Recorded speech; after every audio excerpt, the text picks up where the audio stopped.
آج ہم پشاور شہر کے بچی ہوئی ہسٹری جو میں نے کل ویڈیو اپلوڈ کی آپ نے سنی ہوگی دیکھی ہوگی، اس میں کچھ رہ گئی تھی۔ میں نے آپ کو بتایا تھا کہ میں اگلی ویڈیو میں پارٹ 2 بناؤں گا، تو آپ وہ بھی دیکھیے گا۔ پارٹ 2 کی ویڈیو دیکھنے کے لیے ہمارے ساتھ آخر تک ہمارے ساتھ رہیے گا۔ تو چلیں ہم دوسری ویڈیو سٹارٹ کرتے ہیں۔ پشاور پاکستان کے بڑے شہروں میں شامل ہونے کے علاوہ صوبہ سرحد کا صدر مقام بھی ہے۔ اس شہر کی تاریخ بہت قدیم ہے۔ اس شہر کی فوجی اہمیت سے کسی کو انکار نہیں، جبکہ سیاسی حیثیت بھی اپنی جگہ مسلمہ ہے۔ درہ خیبر کی موجودگی نے بھی اسے دوسرے شہروں سے ممتاز رکھا ہوا ہے۔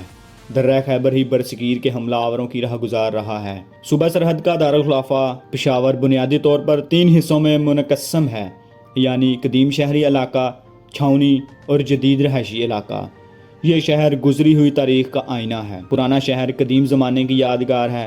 کنٹونمنٹ کا علاقہ برطانوی دور 849 سے 1947 تک کی نشانی ہے، جبکہ پشاور کے موجودہ شکل و ساخت آزاد پاکستان کی دین ہے۔ پشاور سنسکرت زبان کے لفظ پشاپرا سے بگڑ کر پشاور بنا ہے۔ پشاپرا کے معنی پھولوں کا شہر ہے۔ پشاور کی تاریخ انتہائی قدیم ہے اور آج سے تقریباً 2000 سال پہلے گندھارا کے حکمران شہنشاہ کشن نے اس کی بنیاد رکھی۔ اس پر راج کرنے والے حکمرانوں نے مختلف ادوار میں اس کے نام رکھے۔ مثلاً شہنشاہ کشن کے دور میں اس کے جو نام تھے ان کے معنی اناج کا شہر اور کنول کے پھولوں کا شہر تھے۔ شہنشاہ کشن کے اقتدار کا سورج غروب ہوا تو مغل بادشاہ بابر نے پشاور کا رخ کیا۔ اس نے ایک نیا شہر آباد کیا جس کا نام بیگم رکھا گیا۔ سن 1530 میں بابر نے یہاں ازسرنو قلعے کی تعمیر کی۔ غالباً بابر کے پوتے شہنشاہ اکبر نے اس کا نام پشاور رکھا تھا، جس کے معنی سرحدی محل ہے۔ اس دور میں یہاں بازاروں اور باغات کی تعمیرات کا رجحان عام ہوا۔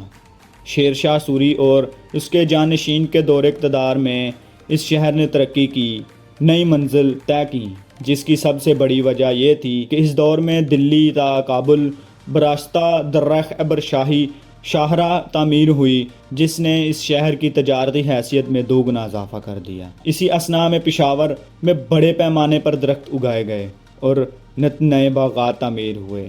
پشاور بدھ مت گندھارا تہذیب کا مرکز تھا اور عقیدت مندوں کے لیے عبادت گاہ کا درجہ رکھتا تھا، مگر پھر جیسے ہی عالمی سطح پر بدھ مت کا زوال ہوا، پشاور اور اس کی حیثیت ختم ہو گئی۔ ہندو راجاؤں نے 9ویں صدی عیسوی میں صوبائی دارالحکومت کو ہند منتقل کر دیا۔ محمود غزنوی کے حملے کے بعد گندھارا ثقافت کو نقصان پہنچا اور یہ تقریباً ختم ہو گئی۔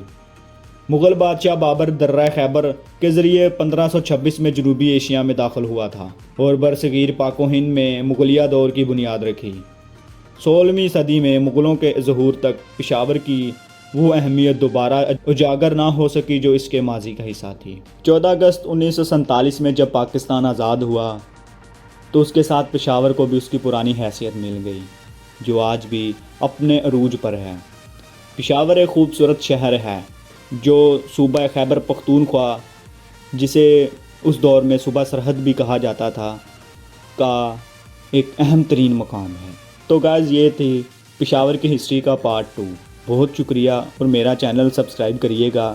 اگر آپ کو ویڈیو اچھی لگی تو نئی ویڈیو دیکھنے کے لیے اور ہسٹری کے اوپر اور انفارمیٹیو ویڈیوز دیکھنے کے لیے میرے چینل کو سبسکرائب کر دیں اور ویڈیو کو شیئر کریں اپنے دوستوں کے۔ اور اتنی دیر کے لیے اللہ حافظ۔